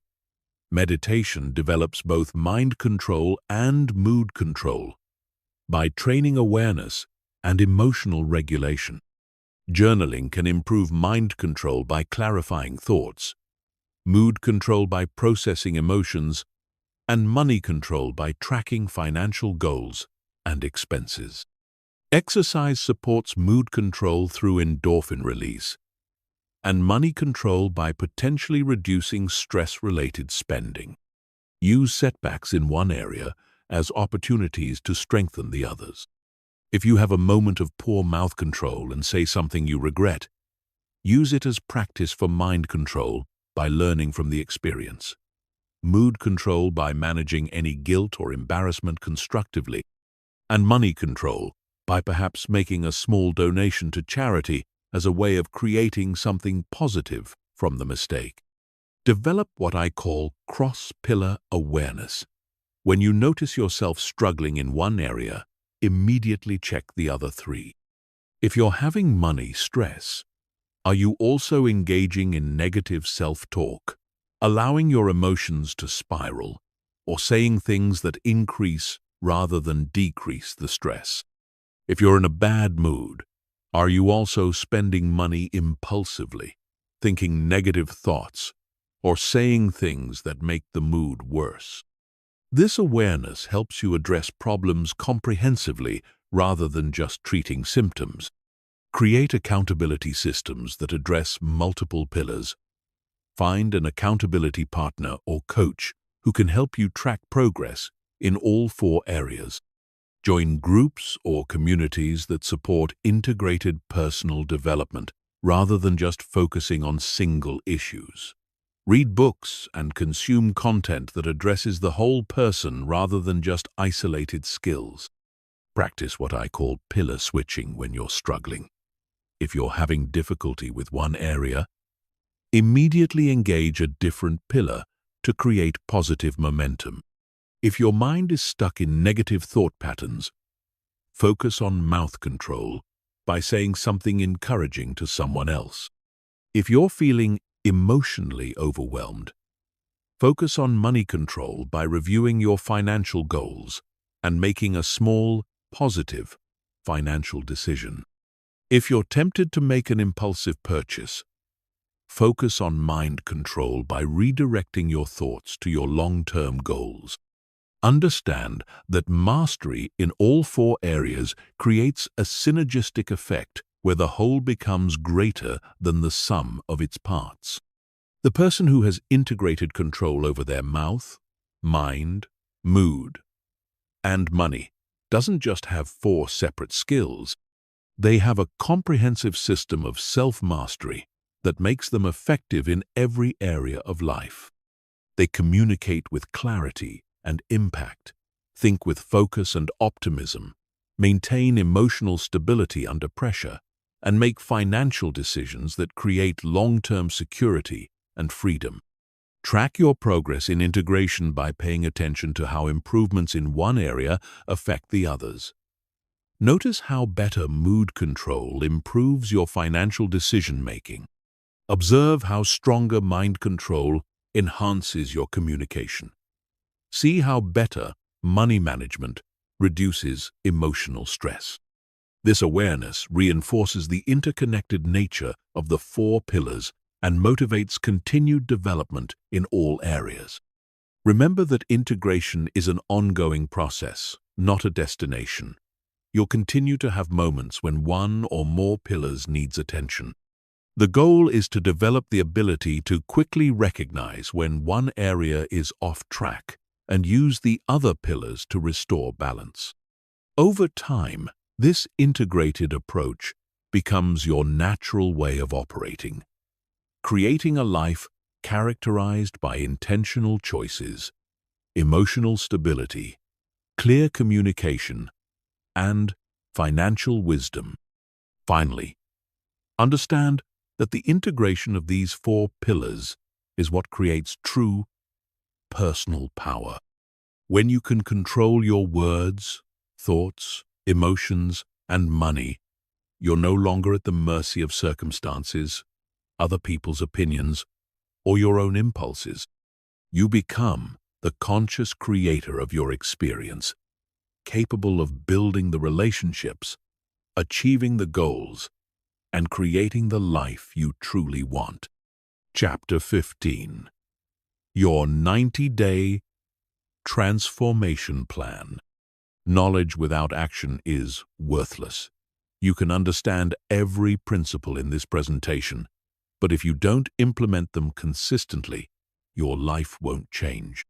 This final chapter provides you with a specific, actionable 90-day plan to begin transforming your control over your mouth, mind, mood, and money. 90 days is long enough to establish new habits and see real results, but short enough to maintain motivation and focus. The key to successful transformation is starting small and building momentum. Most people fail because they try to change everything at once, overwhelming their system and guaranteeing failure. This plan focuses on one primary improvement each week, while maintaining awareness of all four pillars. By the end of 90 days, you'll have established 12 new habits and practices that will continue to compound for years to come. Week 1 focuses on developing awareness in all four areas. You cannot control what you are not aware of, so this week is about establishing baseline awareness of your current patterns. Each day, spend 5 minutes noting instances where you could have exercised better mouth control, mind control, mood control, or money control. Don't try to change anything yet. Just observe and record. This awareness creates the foundation for all future improvements. Week 2 introduces your first mouth control practice, the 3-second pause. Before responding to any question, criticism, or emotional situation, pause for 3 seconds. This simple practice prevents most regrettable communication and gives you time to choose your words consciously. Practice this pause in every conversation, whether significant or mundane. By the end of the week, this pause should start becoming automatic. Week 3 adds your first mind control practice. Morning intention setting. Each morning, spend 5 minutes writing down 3 things you want to focus on that day and 3 things you're grateful for. This practice directs your mind toward positive goals and opportunities rather than letting it wander toward problems and worries. Keep this practice simple and brief. Consistency matters more than perfection. Week 4 introduces your first mood control practice. Emotional labeling. When you notice a strong emotion arising, simply name it. I'm feeling frustrated. I notice anxiety coming up. Or I'm experiencing disappointment. This labeling activates your rational mind and creates space between you and the emotion. Practice this throughout the day, especially during challenging situations. Week 5 adds your first money control practice, tracking every expense for 1 week. Write down every dollar you spend, from major purchases to small items like coffee or snacks. This creates awareness of your spending patterns and often leads to natural reductions in unnecessary expenses. Don't judge your spending. Just observe and record it accurately. Week 6 focuses on eliminating one negative pattern in each area. Choose one negative mouth habit, like interrupting others. One negative mind habit, like catastrophic thinking. One negative mood habit, like dwelling on irritations. And one negative money habit, like impulse buying. For this week, focus specifically on not engaging in these 4 behaviors. This subtraction approach often creates more immediate results than trying to add new behaviors. Week 7 introduces daily reflection. Each evening, spend 5 minutes reviewing your day in all 4 areas. What went well? What could have been better? What will you do differently tomorrow? This reflection solidifies learning and helps you adjust your approach based on real experience. Keep these reflections brief and focused on specific behaviors rather than general feelings. Week 8 adds visualization practice. Spend 5 minutes each morning visualizing yourself successfully controlling your mouth, mind, mood, and money throughout the day. See yourself pausing before speaking, focusing on solutions, maintaining emotional equilibrium, and making wise financial choices. This mental rehearsal prepares your brain for success and increases the likelihood of positive behaviors. Week 9 focuses on environmental optimization. Make one change to your physical environment that supports each pillar. This might mean removing junk food from your kitchen mood and money control, placing inspiring books where you used to keep your phone, mind control, or putting a note on your bathroom mirror reminding you to pause before speaking, mouth control. Small environmental changes create automatic behavioral improvements. Week 10 introduces the concept of positive replacement. Instead of just avoiding negative behaviors, actively replace them with positive ones. When you catch yourself starting to complain, immediately say something positive instead. When you notice negative thinking, immediately redirect to gratitude or solutions. When you feel your mood dropping, immediately take 3 deep breaths. When tempted to spend impulsively, immediately check your financial goals instead. Week 11 focuses on building resilient systems. Identify your biggest trigger in each area and create a specific plan for handling it. If certain people trigger poor mouth control, practice specific phrases you can use. If certain situations trigger negative thinking, practice specific reframing techniques.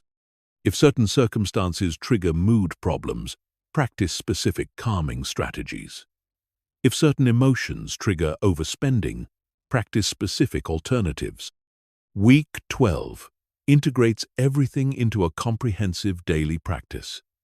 By now, you should have several small habits and practices in each area. This week, create a simple daily routine that incorporates elements from all 4 pillars.